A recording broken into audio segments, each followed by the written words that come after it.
শিলা মিনহাজের মোবাইলের সামনে আয়না ধরে মুনতাহা একটি কাগজ নিয়ে সেই লক অনুযায়ী আঁকতে থাকে।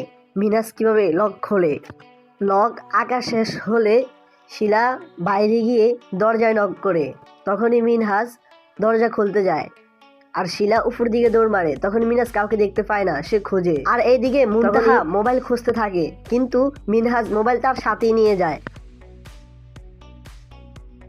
যখনই মিনহাজ এসে আবার শোয়, তখনই শিলা এসে আরও জোরে দরজায় নক করতে থাকে। তখনই মিনহাজ আবার ছুটে যায়। মুনতাহা যখনই তার ফোনটা ধরে, তখনই মিনহাজের কল বেজে ওঠে।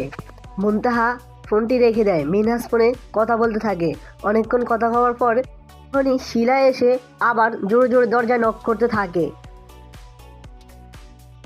তখনই মিনহাজ এসে দরজা খোলে আর শিলা দরজার পিছনে লুকিয়ে পড়ে। তখনই মুনতাহা মোবাইলটি নেয়, কিন্তু সে মুনতাহা কাগজের সাথে মিলিয়ে লকটি খুলতে পারছে না। তখনই শিলা একটা বুদ্ধি করে পিছন থেকে তার মাথায় একটি আঘাত মারে, শিলায় দৌড় মারে। তখনই মিনহাজ শিলাকে দৌড়ার জন্য চলে যায়। আর এদিকে মুনতাহা মোবাইল লকটি খুলতে পারে। তখনই সে দেখে মিনহাজ কি ভিডিও করছে, আর ভিডিওটা দেখে তার তো খুব জিদ হয়ে যায়।